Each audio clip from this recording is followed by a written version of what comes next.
గుంటూరుకు కూడా డైరెక్ట్ అక్కడి నుంచి వచ్చేస్తాయి, పక్కన ఉన్న గుంటూరుకు కూడా, అవతల ఉన్న ఏలూరు కూడా అట్లాగే వచ్చేస్తాయి.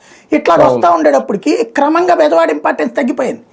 అందుకనే దాని సంబంధించినటువంటి క్రౌడ్ తగ్గుతుంది ఇదివరకటితో పోల్చుకుంటే.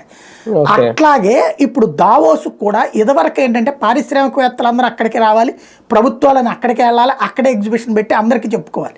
ఇప్పుడు అట్లా కాదు, పారిశ్రామికవేత్తలు నేరుగా ప్రభుత్వాల దగ్గరకు వచ్చేస్తున్నారు, రాష్ట్రాలు వాళ్ళకి అతిథి మర్యాదలు ఘనంగా చేస్తున్నాయి. ఇప్పుడు మనం చూసాం స్వయంగా చంద్రబాబు నాయుడు అప్పట్లో అనిల్ అంబానీ వస్తే గన్నవరం ఎయిర్పోర్ట్ దగ్గర నుంచి తాడేపల్లిలో ఉన్న ఇది ఉండవల్లిలో ఉన్న ఆయన ఇంటి దగ్గరికి పోలీస్ ఎస్కార్ట్తో తీసుకొచ్చారు.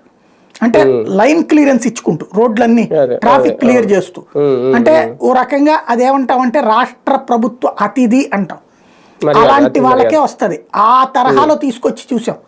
అలాంటి మర్యాదలు జగన్ ఉన్నప్పుడు కూడా అంబానీకి జరిగింది కదా, అనిల్ ఇది ముఖేష్ అంబానీకి, అదానికి జరిగింది కదా. అయితే వీళ్ళు ఆ స్టేట్ ఇది ఇవ్వలేదు హోదా, కాకపోతే తీసుకొచ్చారు. అంటే ఆ స్థాయిలో బయటికి పడినారు, బయటికి తెలియలేదు. ఆ అంబానీ వచ్చెళ్ళాడు, అదాని వచ్చెళ్ళాడు అని తర్వాత వార్తేస్తే కానీ తెలియలే. అలాంటి ఇది వీళ్ళేమో ముందే వచ్చేది కూడా ప్రచారం చేయగలుగుతారు.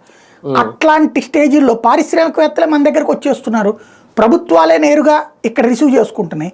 ఇంకా అక్కడికి ఎందుకు బేసిక్గా. రెండవది ఆయా దేశాలకే పోతున్నాయి ప్రభుత్వాలు. ఇప్పుడు రేవంత్ మన పోయాడు పెట్టుబడుల కోసం అని, మన వాళ్ళు ఇతర దేశాలకు పోతారు.